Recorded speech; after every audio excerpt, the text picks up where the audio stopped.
మీ అందరికీ నా వందనాలు. మరి ఇప్పుడు వచ్చిన సంఘ కుటుంబాన్ని బట్టి దేవునికి ఎంతో వందనాలు.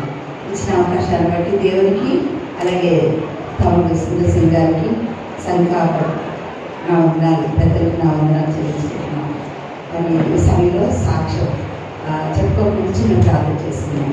ఘనమైన రాజా, గొప్పవాడ, నమ్మదగిన దేవుడా, నీకు వందనాలు స్తుతిస్తూ చెల్లించుకుంటున్నాను. సమయాన్ని దీవించండి ఆయన. మరి వింటున్న ప్రతి బిడ్డకి మేలుకరంగా మార్చవలసినవి యేసుక్రీస్తున్నాము దృష్టిని బంధిస్తూ సజీవుడైన యేసుక్రీస్తున్నాము ప్రార్థిస్తున్నాను తండ్రి. మరొకసారి వందనాలు చెల్లిస్తున్నానండి. ప్రభువైన యేసుక్రీస్తున్నామున మరి నేను ఒక హిందూ కుటుంబంలో పుట్టి పెరిగాను. మరి మా అమ్మగారు, మా నాన్నగారు ఆ రోజుల్లో ఇష్టపడి పెళ్లి చేసుకున్నారు.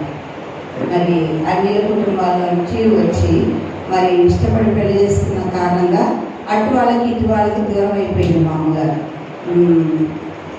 ఎందుకంటే మరి మా అమ్మగారు చిన్నగా ఉన్నప్పుడే మా అమ్మగారు చనిపోయారు. మరి వాళ్ళ 12 మంది అన్నదమ్ములు, అక్క చెల్లెలు. అయితే మా అమ్మ అని చేర్చుకోవడానికి ఇష్టపడలేదు. కొంతకాలము వదిలిపెట్టేశారని చెప్పాలి. అట్లాంటి టైంలో నేను మొదటిగా అంటే నేను ఫస్ట్ చైల్డ్ అన్నమాట మా అమ్మ నాన్నలకి. మరి నేను మచిలీపట్నంలో పుట్టాను. మరి అక్కడే నేను పుట్టేటప్పటికి ఎవరు లేదు, కానీ పుట్టిన తర్వాత మా నాయనమ్మ గారు మరి ఒక దోష నివృత్తి చేస్తానని చెప్పి తీసుకునేది. చాలా మరి ఊళ్ళు తిప్పి అక్కడ మొక్కుకొని మరి దోష నివారణ చేశానని చెప్పి ఇంటికి తీసుకుని వచ్చారన్నమాట. మరి మా నాన్నగారికి నేను చాలా ఇష్టం. ఇంట్లో మొదటి ఆడపిల్లగా నేనంటే ఇష్టపడ్డారు. మా పెద్దనాన్నగారికి ఒక అబ్బాయి ఉన్నాడు. తర్వాత నేను ఆడపిల్లగా నేను ఉన్నాను. మా ఇంట్లో నేను పెద్ద, మా ఇంట్లో నేను పెద్ద. అయితే దేవుడి కృప ఏంటంటే మాకు అసలు దేవుడి గురించి తెలియదు. నేను ఇప్పుడు చూసిన నిష్టగా ఉండేదాన్ని, పూజలు చేసేదాన్ని, పురస్కారాలు చేసేదాన్ని, మంచి అని చేస్తాను. మంచి చేయడం తెలుసు నాకు. మరి అన్నీ మా ఇంట్లో మరి మా చెల్లి, నాకు 2 తమ్ముళ్ళు, తర్వాత చెల్లి పుట్టిన తర్వాత మా నాన్నగారికి మరి చాలా దురలవాట్లు వచ్చేసినాయి. అన్ని అలవాట్లు కూడా వచ్చేసినాయి అన్నమాట. అన్ని అలవాట్లు రావడం వలన మరి ఆయన ఏం చేశారంటే మా అమ్మగారిని బాగా కొట్టేసేవారు. మా నాన్నగారు 48 ఊళ్ళకి డాక్టర్ గారు, మా అమ్మగారు నర్సు. మా ఇంట్లో ఊళ్ళో అందరికీ దేవుడే. మా నాన్న చాలా మంచి మాటకారి, మంచి పనులు చేసేవాడు. ఎవరికి ఏ సాయం చేయాలన్నా వచ్చేవాడు. మరి కానీ నాస్తికుడు అంటే దేవుడు లేడని చెప్పేవాడు. మరి అంతేకాదండి, మా అమ్మగారిని కొట్టేసి బాగా పడేసేవాడు అనమాట. అంతేకాదు, మా అమ్మగారు ఫిట్స్ వస్తే వెంటనే మెడక మీద కాలేసి తొక్కేసేవాడు. అంతేకాదు, అప్పుడే మా ఊళ్ళో కరెంట్ వస్తుంటే కరెంట్ ప్లగ్ తీసుకుని మా అమ్మగారు ఫిట్స్ పడిపోయింటే ఆమె వేలు పెడితే వెళ్ళి గోడలు కొట్టుకునేది అనమాట. దెబ్బలు బాగా తల్లి ఎక్కడ చూసిన దెబ్బలే ఉండేవి. నేను చాలా బతిమలాడుకునేదాన్ని మా నాన్నగారు నేను కొట్టకండి అమ్మని, నేను కాళ్ళు పట్టుకుని బతిమలాడేదాన్ని. మోటార్ సైకిల్ చేస్తూ కొట్టేసేవారు, బెల్ట్స్తో కొట్టేసేవారు, భయంకరమైన పనులు చేసేవారు. ఆయన బయట ఆయన తిరిగేసి వచ్చి మా అమ్మని కొట్టేవాడు. అది నేను కూడా బాగా దెబ్బలు తినేదాన్ని. ఎందుకంటే మా అమ్మ కోసం బతిమలాడుకుంటా నేను మా నాన్న అడగడం వల్ల, మా నాన్న కొట్టడం వల్ల నాకు మా నాన్నగారు అంటే ఎంత భయమో, కానీ బాగా ఇష్టం ఉండేది. మా నాన్నగారు బాగా తగ్గేసి చేతితో ఎత్తేసేదాన్ని. అంటే నాకు అంత ప్రేమ. కానీ మా నాన్నగారికి మా చెల్లెండి ఇష్టం. ఆమె చూస్తేనే పొద్దున్న లేవగానే ఆమె చూస్తే డబ్బులు ఇచ్చేవాడు అన్నమాట. కొంతమంది తల్లిదండ్రులు భాష అని చూపిస్తారు కదా. అయితే అలా చేయకండి దయచేసి. అయితే మరి చిన్నదని ఆమె ముఖం చూస్తే లక్ష్మి వస్తుందనుకునేవాడు. అందుకని ఆమె కొంతమంది చూస్తే కొట్టబుద్ధి, కొంతమంది చూస్తే పెట్టబుద్ధి అవుతుంటారు కదా. నేనేమో కొట్టేవాళ్ళ లిస్టులో ఉన్నా, మా చెల్లేమో పెట్టేవాళ్ళ లిస్టులో ఉన్నాను. అంటే ఇంట్లో పెద్దదానిగా బాధ్యతలు ఎక్కువ నాకు. మరి మా అమ్మని అర్థం చేసుకోవాలి, మా అమ్మ కష్టంలో నేను సహాయపడాలనుకుందని. అలాగే ఉన్నప్పుడు ఒకసారి మా పెద్దమ్మగా మా అమ్మ వాళ్ళ అక్కకి 4 మగపిల్లలు. అందుకే నన్ను వచ్చి వట్టిగా తీసుకుని వెళ్ళిపోయింది అనమాట. అమ్మని వచ్చి నా దగ్గర చదువుకో, నేను అడవిలో పోయి కర్ణాపురం అని అడవిలో ఉన్నాను. అక్కడ మరి మంచి జాబ్లో ఉన్నాను, నేను నాకు తోడుగా ఉండే రా అని చెప్పి పిలుచుకుని పోయింది. నేను వెళ్ళి అమ్మ దగ్గర ఉన్నప్పుడు, మా పెద్దమ్మ దగ్గర ఉన్నప్పుడు 6 రోజులు అయిపోయినా నన్ను స్కూల్లో లూథరన్ హై స్కూల్లో జాయిన్ చేసి కానీ అది అడవి మధ్యలో నేను వెళ్ళేదాన్ని, వస్తా ఉండేదాన్ని. అయితే అంతలో మరి మా మా పెద్దమ్మ గారికి ట్రాన్స్ఫర్ అయిపోయింది. నన్ను ఏం చేయాలో అర్థం కాలేదు. అప్పుడే జాయిన్ చేసిన, అప్పుడే తీయాలంటే కష్టం కదా. సరే ఇక్కడ కోయోడ హాస్టల్ ఉంది, అందులో చదువుకోవాలని చెప్పింది. మా ఇంట్లోనేమో మాంసం చేపలు తప్ప నాకు ఏం తెలియదు. మా నాన్నగారు ఉంటే ఆ రెండే నడుస్తాయి. పెద్ద పెద్ద క్యారేజీలు కట్టించి మా అమ్మ ప్యాకెట్, మా నాన్న ఎక్కడైతే ప్యాకెట్ కడుతున్నారో అక్కడ పంపించేది మా అమ్మ. లంచ్ టైంలో వచ్చి నేను క్యారేజీలు తీసుకుని పోయేదాన్ని. వాళ్ళకి మా మరి 30 మంది, 40 మంది, 50 మంది అలాగూ మరి అలాగూ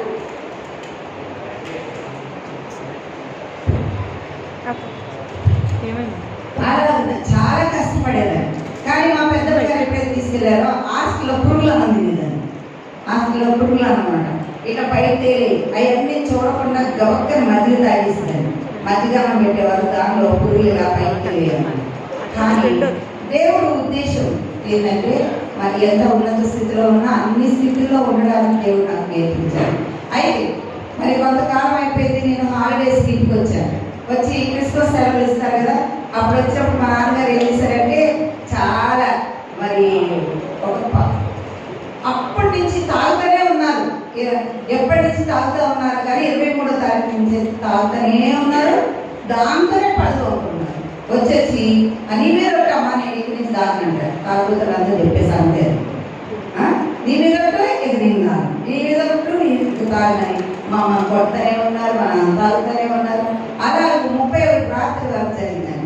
31 రాత్రి నేను నాన్న పడుకోకూడదా, వారం రోజుల నుంచి తులుపు కూడా పోలేదు. నేను నిద్రపోలేదు. 24 గంటలు మా అమ్మని కొడతాడు, నేను బతుకునాడుతున్నాను. మా అమ్మకి అన్ని ఒళ్ళంతా దెబ్బలు ఉన్నాయి.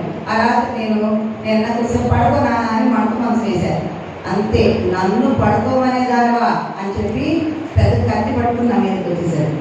వస్తే మా అమ్మగారిని కత్తి పట్టుకుని ఏమంటే పక్కన ఇంట్లో దాక్కుంటే నేను వెళ్ళి నాకు ఇక కోపం వచ్చేసింది అనమాట. ఎక్కడి నుంచి వచ్చిందో నాకు ధైర్యం తెలియదు. కానీ మా ఇంటి ఎదురు పెద్ద గుంట ఉండేది.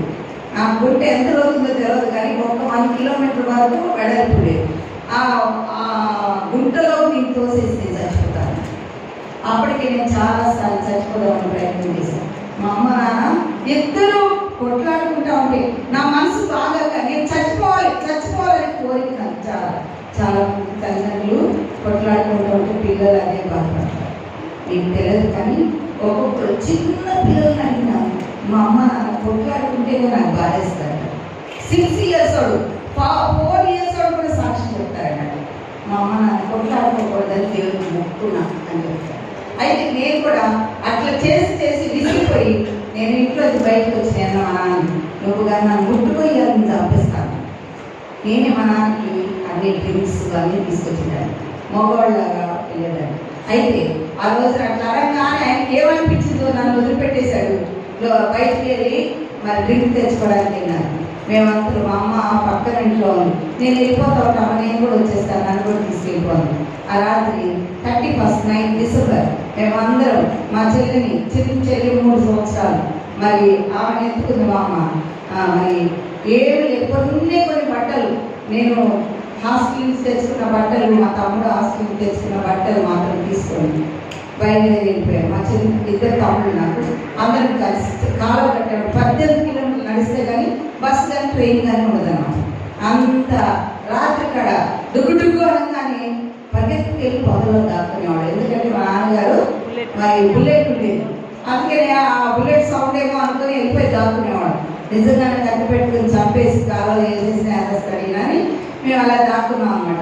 అయితే రాత్రి బయలుదేరి వస్తుంది మా నాన్నగారు ఫ్రెండ్, థిక్కెస్ట్ ఫ్రెండ్ అనమాట. కాలం కట్టేప్పుడు వస్తున్నాడు. వచ్చి ఏంటమ్మా ఎక్కడికి వెళ్తున్నారు, ఎంత అర్ధరాత్రి కదా అని చెప్పేసి అంటే లేదన్నయ్య మా పిల్లలు ఏంటి బాధలు వెళ్ళిపోతున్నాం అని చెప్పి మా అమ్మ చెప్తే ఉండమ్మా నేను కూడా వస్తా, ఆ దరిద్రుడు మిమ్మల్ని పెట్టే కష్టాలు నాకు తెలుసమ్మా, నేను వదిలిపెట్టి వస్తా పదని అని చెప్పి ఆయన వాళ్ళ చెల్లి వాళ్ళ ఇంటి బండి తీసుకుని మమ్మల్ని తీసుకెళ్ళి వదిలేసి వచ్చాడు. అక్కడి నుంచి ట్రైన్కి 1st తారీఖు ఉదయం మా మాయ ఇంటికి వెళ్తే అమ్మా మేము 6 ఉన్నాం, మీరు 5 11 మంది ఇంట్లో ఉండలేమమ్మా అని చెప్పి నిజంగానే అప్పుడు కష్టకాలం లేదు, ఎవరు చూసుకుంటారు అంతమంది. అయితే మేము హైదరాబాద్లో మా చిన్నమ్మ ఉంటే మా చిన్నమ్మ దగ్గరికి వెళ్ళిపోయామండి. ఎందుకంటే హైదరాబాద్ అయితే కనుక్కోవడం కష్టమని వెళ్ళిపోయినప్పుడు అక్కడ మా అమ్మగారు, మా పెద్దనాన్నగారు అంటే మా అమ్మ వాళ్ళ మేనబాబు గారు నర్సాపురం అని, మెదక్ నర్సాపురం అని ఉంది, అక్కడ తీసుకెళ్ళి అడవి మధ్యలో అసలు కనుక్కోలేదన్నమాట. అంత మధ్యలో తీసుకెళ్ళి మా అమ్మగారు అక్కడ నర్సుగా పెట్టారు. నేనైతే మరి వెళ్ళిపోయి కర్ణాపురంలో నేను హాస్టల్లో చదువుకుంటానికి వెళ్ళిపోయాను. నేను వెళ్ళిపోయి 3 నెలలకు మా అమ్మ రాసినమ్మా, తమ్ముడిని చెల్లి నువ్వు బాగా చూసుకోవాలి, నువ్వే వాళ్ళు పెంచి పెద్ద చేయాలి, తమ్ముడు ఇద్దరిని పెద్ద చేయాలి, ఎందుకంటే నాకు క్యాన్సర్ వచ్చింది, 3 నెలల కంటే ఎక్కువ బతుకుని డాక్టర్ గారు చెప్పేశారు. మరి 3rd స్టేజ్ దాటిపోయి 4th స్టేజ్కి వచ్చింది. నాకు తెలవలేదు ఈ రోజులు అని చెప్పి మా అమ్మ చెప్పింది. మా అమ్మ ఉత్తరం రాసింది, ఏం చూసుకోవాలో నాకేం తెలియదు, నేను 10th క్లాస్ ఏం చూసుకుంటానో నాకు తెలవక నేను ఏం చేయాలో నాకు తెలియని పరిస్థితులు. అయితే 10th క్లాస్ ఎగ్జామ్స్ రాస్తా ఉన్నాను, రాష్ట్రానికి రెడీ అయ్యాము. ఫస్ట్ డే వచ్చేసరికి ఒళ్ళంతా బొబ్బు వచ్చేసింది, ఎంతంతలా బొబ్బలాగా వచ్చేసి నీళ్లు. ఆ టైంలో ఏమైందంటే మాకు ఎగ్జామ్స్ పోస్ట్పోన్ అయ్యి మేలో పడి ఆ నీళ్ళన్నీ వేడి ఉడికిపోయి పట్టుమని పెరిగాయి అన్నమాట. ముఖం నిండా వచ్చేసి అయితే ఇట్లా ముఖం నిండా ముసిగేసుకొని ఎగ్జామ్ రాద్దామని వెళ్తా ఉంటే మా వాడిగా చెప్పారు, ఇది కంటిన్యూ చేస్తుంది రాయు అని చెప్పినారు. నేను పక్కకి వెళ్ళిపోయి నిలబడ్డా, బాగా ఏడుస్తున్నాను. నేను ఎగ్జామ్ రాస్తే కానీ మా తమ్ముడిని చెల్లిని పోషిస్తున్నాను, మా అమ్మ ఇంట్లో చచ్చిపోతుంది అనుకుని బాగా ఏడుస్తున్నాను. అంతలో ఒక తాతగారు హైదరాబాద్ వచ్చారు, ఆయనతో ప్రార్థన చేపిస్తున్నారు. ఎవరు? మా వాడని గారు ప్రార్థన చేపిస్తా ఉంటే ప్రార్థన చేసినంత ఆయన ఏమన్నాడంటే, ఏంటి అమ్మాయి ఎందుకు నేను కూడా ఏడుస్తున్నావు, దా పో ఎగ్జామ్ పో అన్నాడు. అంటే నా తాత నేను ఇట్లా అయిపోయింది కదా, నాకు బాగా జ్వరం ఉంది, 103, 104 ఉండొచ్చు. అయితే తాత నన్ను రాయి మీరంట అందుకే సార్ వద్దన్నారని. అంటే వాటి గారు నేను చెప్తున్నా కదా ఆ పిల్లలకి ఎగ్జామ్ రాయించుకో అన్నాడు. అయితే ఆయన మాట తీసేదాన్ని నన్ను తీసుకుపోయినాడు. ఎగ్జామ్ హాల్ దగ్గర నన్ను బయట నిలబెట్టేశారు, బయట గేట్ దగ్గర నిలబెట్టారు. మా పెద్దనాన్నగారు ఎవరైతే 4 మగపిల్లలు ఉన్నారో పెద్దనాన్నగారు వచ్చి నన్ను అమ్మ ఏం పర్లేదులే, మరి దేవుడు ఎట్లయినా సరే నువ్వు ఎగ్జామ్ రాస్తావులేమో అన్నారు. అయితే మా పెద్దనాన్నగారు నిలబడి ఉన్నా కానీ మరి అందరు పక్క జరగండి అంటున్నారు. ఎగ్జామ్ టైం అయిపోయింది, డిఓ గారు వస్తున్నారు, పక్క జరగడం అనగానే అందరు పక్క జరిగి నిలబడ్డారు. నేను కూడా పక్క జరిగి నిలబడ్డాను. పేరెంట్స్ నిలబడ్డారు, ఒక్క అమ్మాయి ఒక అబ్బాయి లేడు లోపల గేట్ దగ్గర. నేను ఒక్కదాన్నే ఉన్నా, నేను బాగా ఏడుస్తున్నా. ఏ దేవుడైనా నాకు సహాయం చేయాలి. నాకు లూథరన్ హై స్కూల్లో చదివినా కానీ దేవుడు నాకు ఒక్కటే తెలుసు, బైబిల్ పట్టుకుంటే దైవం రాదు తెలుసు, అదొక్కటే తెలుసు. ఎవరు దేవుడి గురించి చెప్పేవాళ్ళు కాదు, బట్టి వాకింగ్ చదివేవారు ఏదో కథ చెప్పేవారు, అవన్నీ నాకేమి ఎక్కే కాదు. ఎందుకంటే చిన్నప్పటి నుంచి పూజలు పురస్కారాలు పెరిగి నాకు అక్కడ దేవుడి ప్రేమ గురించి ఎవరు చెప్పలేదండి. అయితే అందరూ వస్తే పక్క దగ్గర నిలబట్టి డిఓ గారు వచ్చారు. ఆ యొక్క జీప్ ఆపి డిఓ గారు వచ్చి మా పెద్దనాన్నగారు గట్టి పట్టుకున్నాడు అనమాట. పట్టుకోగానే అందరూ బెత్తర వచ్చేస్తున్నారు, రే బాగున్నా ఏంట్రా ఎక్కడున్నావు ఎందుకున్నావు అని అడుగుతున్నాడు. ఆయన బెత్తర వచ్చేస్తూ ఉంటుంది, నేను రా నీ ఫ్రెండ్ని చిన్నప్పటి నుంచి కలిసి చదివినోడురా, ఎదుగున్నాను ఇక్కడంటే మా పాప ఎగ్జామ్ రాయాలండి. అయితే రాయలేదు ఎందుకంటే చికెన్ పాక్స్ ఉంది అని చెప్పగానే ఆయన అన్నాడు, మా ఆ వరండాలో కూర్చొని రాయిపో అన్నాడు. అంతే వరండాలో కూర్చొని ఏం రాశాను దేవుడి దగ్గర. నేనైతే పాస్ అయిపోయాను. మరి మా అమ్మ దగ్గరికి వెళ్ళాను. మా అమ్మ దగ్గరికి వెళ్ళినప్పుడు ఆఖరి రోజుల్లో ఉన్న మా అమ్మ 3 నెలలు అయిపో వస్తుంది. అయితే ఒక రోజు వచ్చి అడిగింది అనమాట, అమ్మ అందరూ చెప్తున్నారు, ఎవరో ఒక పాస్టర్ గారు వచ్చారు, ఆ పాస్టర్ గారు వచ్చి ఇంజక్షన్ వేసుకున్నానికి వచ్చి ఎందుకమ్మా ఏడుస్తున్నావు అని అడిగాడు.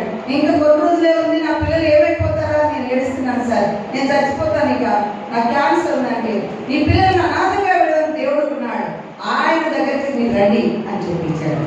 వెంటనే మా అమ్మగారు వచ్చి అమ్మాయి వెళ్దామా అది గుడికి వెళ్దామా అంటే నేనన్నా మా నాయనమ్మ కనీసము నీళ్ళు ఇస్తే కూడా ఊరుకునేది కాదు, తల్లిండా స్నానం చేస్తే ఆ పసుపు కొట్టు లోపలమనేది. ఎందుకని వాళ్ళకి నీళ్ళు ఇవ్వకూడదు, మన కురం పోతుంది, మన నదిపోతుంది, ఇది పోతుంది అని చెప్పింది మా నాయనమ్మ. అదే అలవాటు నాకు, ఎప్పుడు నిత్యము కొబ్బరికాయ పెడతారండి. ఎందుకంటే మా నాన్న తాకూడదు, మంచిగా అవ్వాలి, మా అమ్మని ఏమనుకోవద్దు. ఇదే నా యొక్క నా యొక్క మొర. అయితే అది ఎప్పుడు జరగలేదు. కానీ నన్నైతే అమ్మ ఒక్కసారి నేను చెప్పిన మాట విని ఆ దేవుడి దగ్గరికి వస్తే ఆ దేవుడు అంటే మిమ్మల్ని అనాథలు వదిలిపెట్టాను, నేను చచ్చిపోకుండా నా కోరిక తీర్చాలని అడిగినందుకు నేను మా అమ్మతో పాటు వెళ్ళాను. అందరూ ముందు కూర్చుంటే మా అమ్మ, నేను మాత్రం వెనకాల అనుకుంటూ కూర్చున్నా. నా మనసులో ఏమనుకున్నాను, మా నాన్న చెప్పింది 100% కరెక్ట్. దేవుడు లేడు, ఏం లేడు. దేవుడు అనేవాడు అంటే నాకు చిన్నప్పటి నుంచి ఎందుకు ఇన్ని కష్టాలు, దేవుడు లేడు, ఏం లేదు. మా నాన్న చెప్పింది కరెక్ట్ అనుకున్నాను. అనగానే ఆయన బైబిల్ తీసినాడు, వాక్యం చెప్తున్నాడు అనమాట. దేవుడు లేడని బుద్ధిహీనులు తమ మనసులో అనుకోదు అన్నాడు. అనగానే నాకు ఎక్కడో తగిలి నేనే కదా మనసులో అనుకుంది అని చెప్పి అనుకున్నాను. కానీ ఆ రోజున దేవుడు ఉన్నాడా అన్నా, మనసులో ఉన్నాడు అంటున్నాడు. ఆయన ఎవరు అంటే ఆయన ప్రేమస్వరూపి అని చెప్తున్నాను. ప్రేమస్వరూపి అయితే నాకెందుకు ఎన్ని కష్టాలు అంటే, మీ పాపంలో మీకును ఆయనకు అడ్డంగా వచ్చింది కనుక మీరు ఆయన తెలుసుకోలేకపోతున్నారు. ఆయన ఈ పాపం క్షమించడానికి లోకానికి వచ్చి ప్రేమస్వరూపి అని ఇచ్చినాడు. అన్ని చెప్తా ఉన్నాడు అనమాట. అన్ని చెప్తే ప్రశ్నిస్తే నేను జవాబు చెప్తాను. నాకేమనిపించిందంటే నా మనసులో మాటలు అన్నీ చెప్పేస్తున్నారు, దీనికి ఏదో మంత్రాలు తెలుసు అనుకున్నాను. వెంటనే ఆయన అన్నాడు కదా, ఈయన మంత్రాలు దేవుడు కాదు, నిన్ను పుట్టించిన వాడు, నీ మనసు ఎరిగిన దీ దేవుడు అని చెప్తున్నాడు. ఆయన మనల్ని పుట్టించేవాడు, మనం ఆయన వారం అని చెప్తున్నాడు. అనగా నిజంగా ఈ దేవుడికి అన్నీ తెలుసు, నా గురించి అంతా తెలుసు అని చెప్పి అని చెప్తా ఉంటే నీ పేరు తెలుసు, ఇప్పుడు నువ్వు ఏ పరిస్థితిలో ఉన్నావు తెలుసు అని చెప్పగానే ఆ రోజున ఇలాంటి తండ్రి కొంతమంది తండ్రులు పిల్లల్ని పాములాగా మింగేయాలని చూస్తారు. పాము అంటే పాము పుట్టిన పిల్లలన్నింటినీ మింగేస్తాయట. అయితే అలాగే కొంతమంది తల్లులు తండ్రులు పిల్లల్ని చంపేయాలని చూస్తారు. కానీ ఈ దేవుడు నీకు ప్రాణం పెట్టేన వాడు, ప్రాణం తీసే దేవుడు అని చెప్పగానే నా హృదయంలో ఆ రోజు అనుకున్నాను, ఇలాంటి తండ్రి కావాలి నాకు అనుకున్నాను. ఎందుకు తండ్రి ప్రేమ లేదు, తండ్రి కావాలి. ఇప్పుడు మా అమ్మ చచ్చిపోతే అనుకున్నాను. నేను ఆయన దగ్గరికి అంత అయిపోయింది కదా, ఆయన దగ్గరికి వెళ్ళి అంకుల్ ఇలాంటి దేవుడు నేను తెలుసుకోవాలని ఏం చేయాలి, నీ పాప పంపుకొని విడిచిపెట్టాను అనగానే నా పాప పంపుకొని విడిచిపెట్టాను. నా హృదయంలో ప్రభు తెలుసుకున్నాను. ఎక్కడే సంతోషపడి అప్పుడు దాకా నా ముఖం మీద నవ్వుండేది కాదు. ఎవరు నన్ను చూడండి నాకు చెట్టు పట్టమనేదాన్ని అనమాట. చెట్లు ఆడేదాన్ని. అసలు నేను ఇప్పుడు నా ముఖం మీద నేను ఏడ్చినా నవ్వునట్టే ఉంటుందండి. అందరూ అంటారు నువ్వు నవ్వుతున్నావు, ఏడుస్తున్నావు, నవ్వట్లేదు అంటారు. అయితే అప్పుడు దాకా నేను ఎప్పుడు నవ్వలేదు నా ముఖంలో.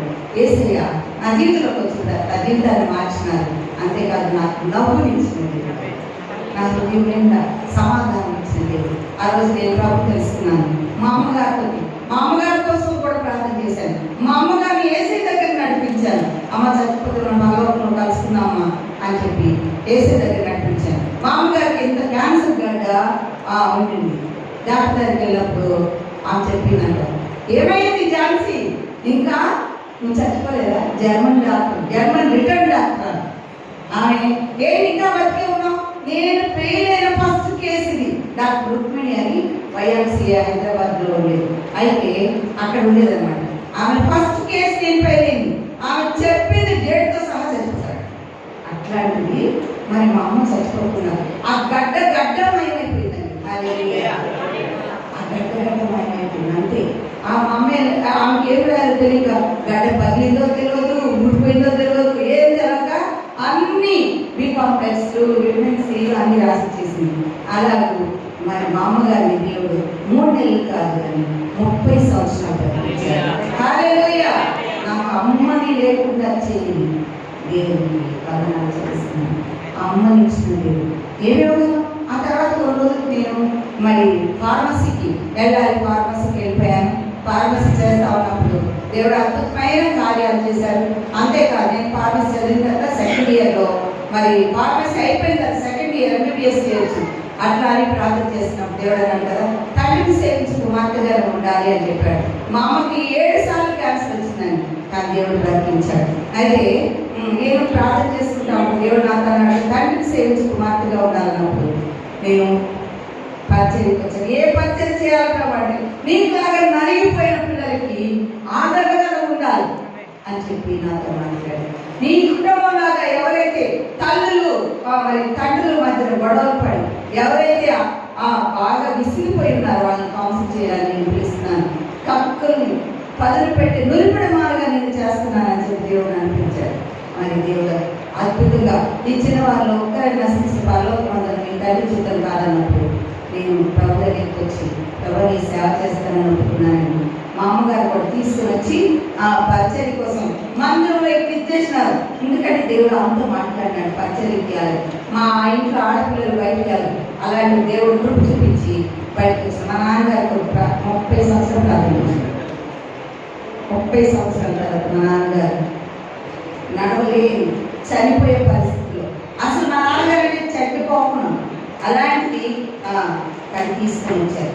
తీసుకుని వచ్చినప్పుడు నేనే ఆయన తీసుకుని వచ్చాను, బాగు చేయించి మరి ప్రభుని తెలుసుకున్నారు. ఆయన ఇప్పుడు ప్రభు పరిచయం చేస్తున్నారు. ఆయన 94 సంవత్సరాలు ఇప్పుడు బుల్లెట్ నడుపుతారు. ఆయన మా అమ్మగారు 30 సంవత్సరాల తర్వాత చనిపోయినారు, ప్రభు దగ్గరికి వెళ్ళిపోయినారు. మా అమ్మగారు కూడా సేవ చేశారు. అయితే నేను అనుకున్నాను కదా పెళ్లి కాకుండానే సేవ చేస్తాను, ఎందుకంటే పెళ్ళి అయితే అన్నీ బాగాలే, అందరు మగవాళ్ళు ఎలాగే ఉంటారనుకోలేదని. కానీ దేవుడు నాతో మాట్లాడినప్పుడు ప్రభా నాకు ఒక మంచి స్నేహితుడి, ఒక తండ్రిని, ఒక అన్నని, అన్ని ప్రేమలు ఆయనలో చూసుకోవాలి నేను అని చెప్పి అడిగినప్పుడు దేవుడు అలాంటి వ్యక్తిని ఒక మంచి పాస్టర్ గారిని నాకు భర్తగా ఇచ్చారు. ఆయన పేరు పాస్టర్ మోహన్ కుమార్. మరి వారు కూడా దేవుడిని తెలుసుకొని మరి పరిచయంలో ఉన్నారు. మేమిద్దరం కలిసి చిన్నపిల్లల పరిచర్య, యవనస్తుల పరిచర్య, కుటుంబాల మధ్యలో 40 కుటుంబాల మధ్యలో మరి మేమందరం హెల్ప్ చేస్తూ ఉంటాం.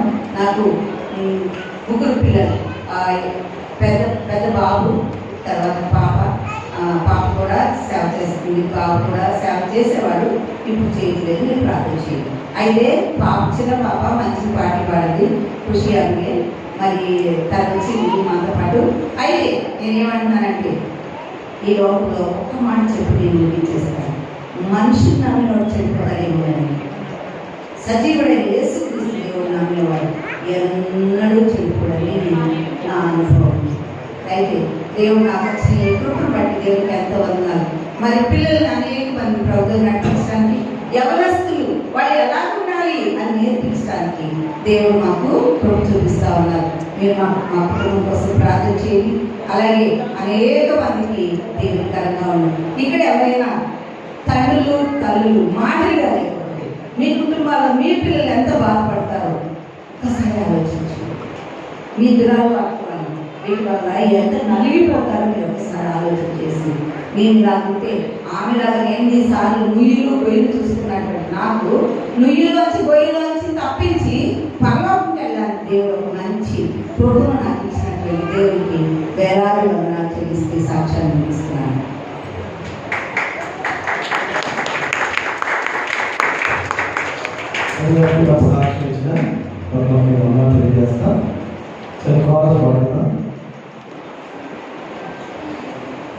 నీలోనే ఆనందం నా దేవా, నీలోనే నాకు జీవం, నీలోనే ఆనందం నా దేవా, నీలోనే నాకు జీవం.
నిర్మాకాండం 12వ అధ్యాయము 11వ వచనం చదువుదాం. నిర్మాకాండం 12వ అధ్యాయము 11వ వచనం. మీరు దాన్ని మీ నడుము కట్టుకొని మీ చెప్పులు తగులుకొని మీ కర్రను చేత పట్టుకొని అది పస్కా బలి. మరొకసారి మైండ్లో చదువుతాం. మీరు దాన్ని తినవలసిన విధమేదనగా మీరు దాన్ని తినవలసిన విధమేదనగా మీ నడుము కట్టుకొని మీ చెప్పులు తొడుగుకొని మీ కర్రలు చేత పట్టుకొని త్వరపడుచు దాన్ని తినవలెను. అది యెహోవాకు పస్కా బలి. మీరు మనం చూసినప్పుడు ఇది ఎక్కడ రాయబడిందంటే ఏ సందర్భం అంటే దేవుడు ఇశ్రాయేలు ప్రజలని ఐగుప్తు దేశం నుంచి బయటకు వచ్చేదన్నమాట. బయటకు వచ్చేయాలి. పస్కా బలి పశువును అర్పించి ఆ బలి పశువుని ఎలా తినాలంటే ఏం చేయాలంటే ముందు వాళ్ళు నడుముకి బెల్ట్ కట్టాలంట. అంతేకాదు వాళ్ళ కాలు ఏం చేసుకున్నాడ జోడు వేసుకున్నాడు.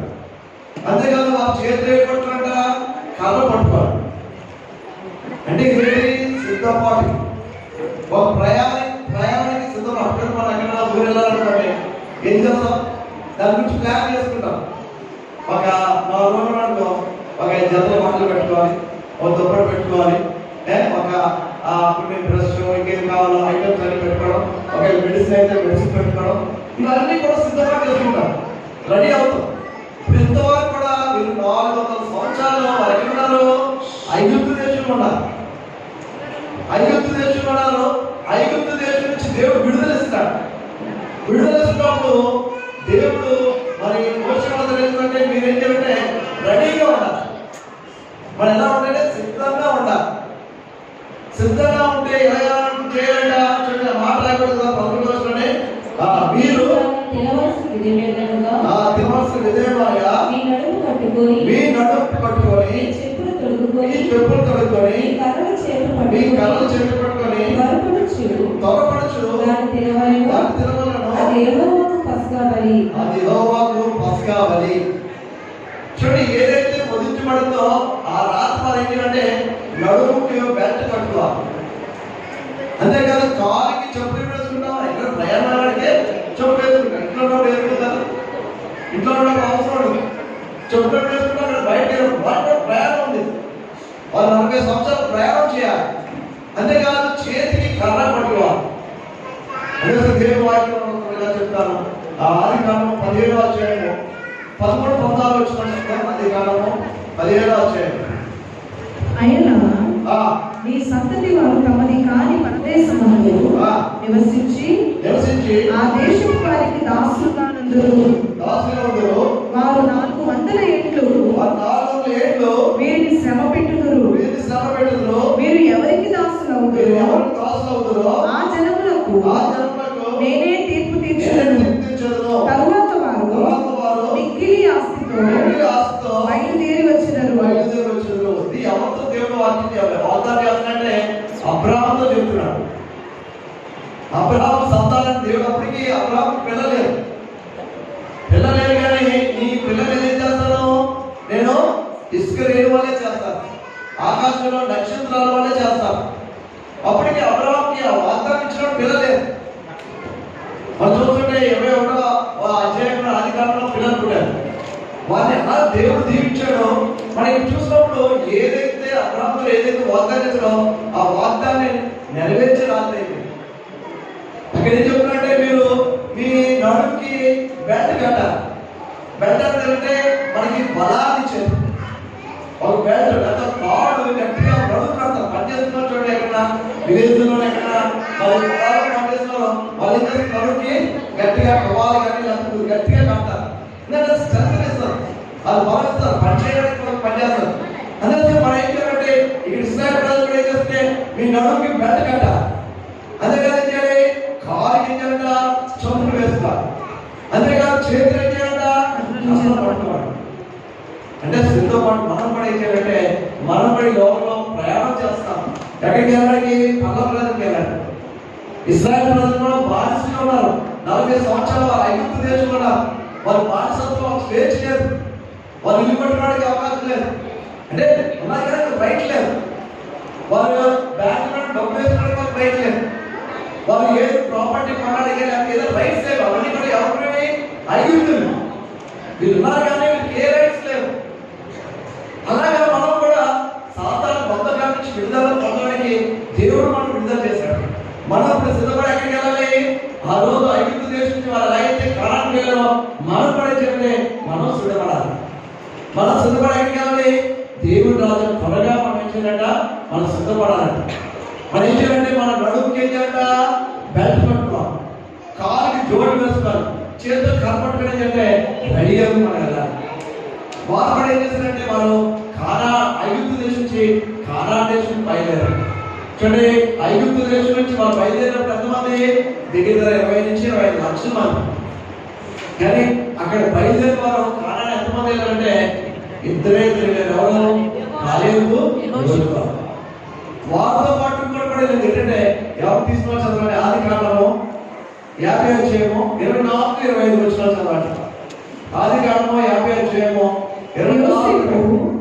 తన సహోదరులను చూసి నేను చనిపోతున్నాను, దేవుడు నిశ్చయముగా మిమ్మల్ని చూడవచ్చి ఈ దేశంలో నుండి తాను అబ్రహాము, ఇస్సాకు, యాకోబులతో ప్రమాణం చేసి ఇచ్చిన దేశములకు మిమ్మల్ని తీసుకుని పోవునని చెప్పాను.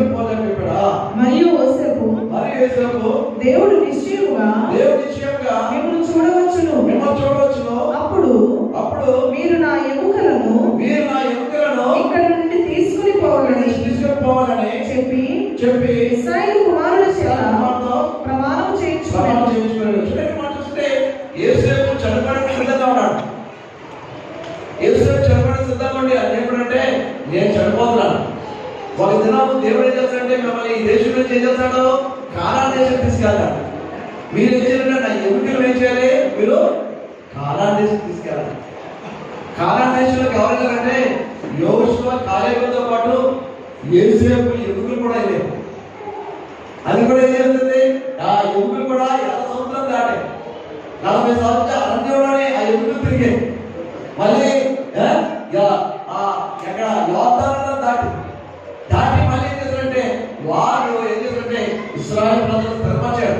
యోషువ గ్రంథము 24 అధ్యాయం, యోషువ గ్రంథం 24 అధ్యాయం 32 వచనంలోనే ఆ ఎముకలు కూడా ఏం చేశారంటే మరి యోసేపు ఎముకలు ఏంటంటే అక్కడ పాత పెట్టినట్టుగా ఒక చోట ఇశ్రాయేలీయులు ఐగుప్తు నుంచి తెచ్చిన యోసేపు ఎముకలను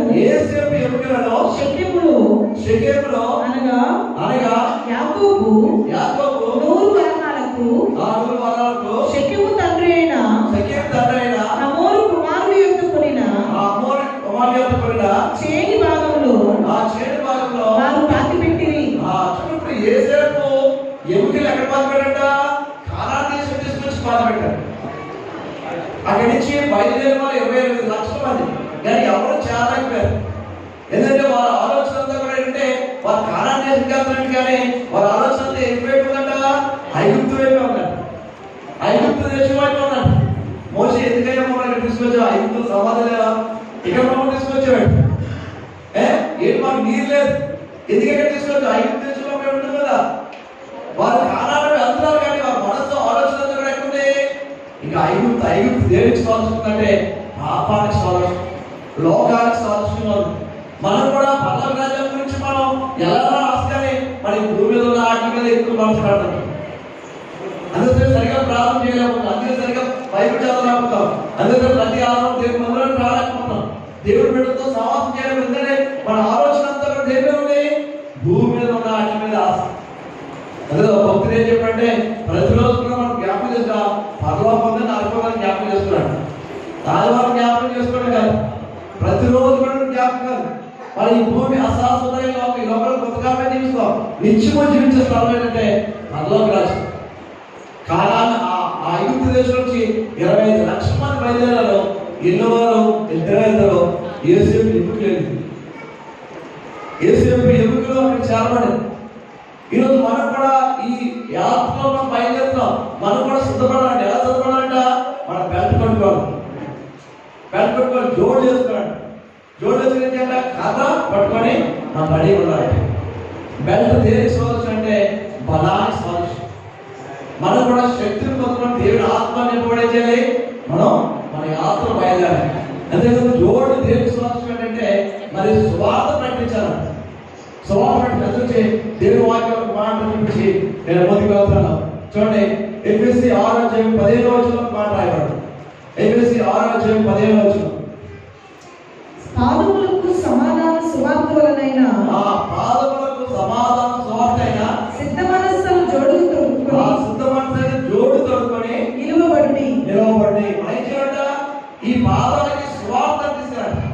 అదే దేవుని వాక్యం మాట్లాడుతుంటే మన పాదాలు ఎలాగంట సువార్త సేవ చేయవారి పాదములు సుందరమైన టిబెట్, కరట్ల, నేపాలు, హిమాలయ పర్వతాల్లోనే మరి సాధు సుందర్ సింగ్ తన ఏం చేశాడంటే నడిచాడు. సాధువు నడిచడం ఆయన రక్తము దాంట్లో అక్కడ కార్యం ఆయన స్వార్థ మోసం చెప్పాడు. వాళ్ళ సాధు సుందర్ సింగ్ అని ఏం చేశాడంటే ఆ పుట్టాల ప్రాంతంలోనే ఎక్కడ నేపాల్లోనే ఆయన ఏం చేశాడంటే సువార్త చెప్తున్నాడని చెప్పి అతను ఏం చేశాడంటే ఒక నూతులో దించారు. కానీ ఉదయవేశ్వరి కదా బయట తిరుగుతున్నాడు. దేవుడు దేవత బయట తీసుకొచ్చి మన వీధిలో సువార్త చెప్తున్నాడు. మనం కూడా సువార్త ప్రకటించాలి. సువార్త సేవ చేయవారి పాదంలో సుందరమైన చూడండి, వాళ్ళు జోడు తొడుక్కున్నాడు. మనం ఏంటంటే సమాధానం అనే జోడు తొడుక్కొని సువార్త ప్రకటించాలి. ఇలా తెలంగాణలో చాలా మంది వచ్చారు. చాలా ప్రాంతాలకు ఏం చెప్పు యేసు ప్రభు నిజమైన దేవుడు ఎంతో మంది నశించిపోయి నరకానికి వెళ్ళిపోతారు. మన సువార్తను జోడు తొడుక్కునే చేయాలంటే మనం ముందుకు వెళ్ళాలి. కథ దేనికి సాధించడం అంటే అది ఒక సహాయం, హెల్ప్ లేదా సపోర్ట్. నాకు కూడా ఆపరేషన్ అయింది. ఆపరేషన్ అయినప్పుడు తన డాక్టర్ దగ్గరికి వెళ్తే మీరు కథలు వాడతాను ఆల్రెడీ మీకు కథలు ఉంటాయి 6 ఆ కథలు వాడితే మీరు ఏం చేస్తారంటే మన కథలో మీరు ఉండిపోతారు. ఆ సపోర్ట్ తీసుకుంటారు. మీరు దాని మీద అలవాటు అయిపోతారు. కానీ ఇప్పుడు నెమ్మది నేనే నడుస్తున్నాను. ఒకవేళ కథ కానీ అలవాటు అయిపోతుందో ఈ కథనే సపోర్ట్ పట్టుకుని నడుస్తాను. ఇప్పుడు నాన్న డాక్టర్ చెప్పారంటే నువ్వు కథలు వాడాలంటే ఆ కథ నీకు అలవాటు అయిపోతే కథ ఎక్కడికి వెళ్ళాలి. నువ్వు ఓన్గా ప్రాక్టీస్ చేయాలి. ఓన్గా వచ్చేలాగా నీ కాల్స్ వెళ్తాను. అందుకోసం అప్పుడు కథలోకి వెళ్ళదు. నేను కథలోనే కానీ ఓన్గా నన్నడానికి ప్రయత్నం చేస్తాను. ఈ కథ స్టిక్ ఏంటంటే చాలా ఉపయోగం. చూడ పల్లెటూరులోని వారికి ఎవరు చూడలేకుండా ఒంటరిగా వెళ్ళిపోతారు. వెళ్ళిపోవడం కథ పట్టుకుని వెళ్ళిపోతారు. అదే కీర్తన 23:4 దావీదు చెప్తున్న పాట చదవండి. కీర్తన 23:4 పాట. గాఢాంధకారపు లోయలలో నేను సంచరించినను, ఏ అపాయములకు భయపడను. నీవు నాకు తోడైదువు, నీ దుడ్డు కర్రయు నీ దండమును నన్ను ఆదరించును. చూడండి, దావీదు కూడా ఏంటంటే జంతువులు వచ్చినప్పుడు ఏం చేయాలంట? దుడ్డుగా దేనికి ఉపయోగిస్తారు? జంతువులు అటాక్ చేయగలరు. దుడ్డుగా మామూలు కాలం ఎందుకంటే ఆ మేకలకి గొర్రెలకి ఏం చేస్తారంట? ఆ కొమ్మలు తెప్పి ఏం చేస్తారు? దాన్ని మేతగా పెడతారు. 2 కాలం ఉంటాయి. మామూలు సన్నగా ఏంటంటే దాన్ని కత్తి తగిలించి కొమ్మలను లాగి ఆ గొర్రెలకి ఏం చేస్తారు? మేత పెడతారు. దుడ్డుగా ఉంటుంది, లావు అంటారు. ఆ కత్తి ఏంటంటే ఏదో జంతువు వచ్చిందో దాన్ని అటాక్ చేస్తారు. అందుకు పల్లెటూరులోనే ఒక్క కనపడకుండా వెళ్ళిపోతుంది. అడుగులో వెళ్ళిపోతాడు చాలా మంది. పల్లె ఎందుకంటే వాళ్ళకి ఒక సపోర్ట్ వస్తారు. ఏదో బాగా వచ్చిందో టక్కని పడేది, ఏదో జంతువు వచ్చింది కథ పడేది. ఎందుకంటే ఇది దేవుడికి సంబంధించినట్టే మనకి ఒక సపోర్ట్ గా ఉంటుందని దేవుడు మనం కూడా ఏం చేయాలంటే దేవుడి రాజ్యాన్ని మనం కట్టాలి. దేవుడి రాజ్యాన్ని కట్టడానికి మనం కూడా ఏం చేయాలంటే దేవుడి సపోర్ట్ అంటే పరిశుద్ధ సహాయం మనం తీసుకోవాలి. ఈ 3 ఉండాలి. ఏమి ఉండాలంట? మన బెట్ట కట్టుకోవాలి, నడుము ఏం చేయాలి? బెట్ట కట్టుకోవాలి, కాలు ఏంటంటే జోడేసుకోవాలి, స్వార్థం చూడు. అంతేకాదు మన సపోర్ట్ ఏమంటే పరిశుద్ధాత్మ దేవుడు మనం ఏం చేస్తాడు? శిక్షలోకి నడిపించి మన మంచి మార్గాన్ని అప్పుడు మనకి కలగంటే కార్యాలయం కలగాలి. దేవుడి మాటలు మన ఇంట్లో దీవించుగా ప్రార్థన చేసుకుందాం. ప్రభావాలైనా స్తోత్రాలు చేస్తున్నాం. ప్రభా ఈ వాక్యం మాతో మాట్లాడ ప్రభావైనా మేము ప్రభావైనా మా నడుముకి ప్రభా బెల్ట్ ప్రభావైనా కట్టుకొని ప్రభావైనా నానా అలాగే ప్రభావ కాలు జోడు ప్రభావైనా నా సమాధానం స్వార్థ జోడు తగులుకొని ప్రభావైనా నానా కర్ర నానా ఎలాగైతే సపోర్ట్ ఉంటుందో ప్రభావ ఒక సహాయం ఉంటుందా పరిశుద్ధాత్మ మేము నింపబడే ప్రభావ నీ పరిచయం చేయాలి. మాటలు ఏదో ప్రభావ చేసి చెప్పిన సాక్షి తన జీవితంలో ఒక ప్రభావ ఒక అన్ని కుటుంబం నుంచి రక్షించుకున్న ప్రభావ ఈ సేవలను వాడుకుంటాను కదా ప్రభావ వాళ్ళు చేస్తున్న పరిచయం బట్టి కదా ప్రభావ ఇద్దరు వచ్చిన ప్రతి బిడ్డను బట్టి కదా ఇంకెవరైతే అనారోగ్యంతున్నారో వారిని మీరు ముట్టి స్వస్థపరచుకోండి ప్రభావ ఈ ప్రభావ ప్రతి బిడ్డని మీరు దీవించండి ఈ లైవ్ ద్వారా చూస్తున్న కుటుంబాన్ని కూడా మీరు దీవించి ఆస్వాదించమని యేసు పరిశుద్ధ నామములో ప్రార్థిస్తున్నాము తండ్రి ఆమేన్. యేసు రక్తమే జయం.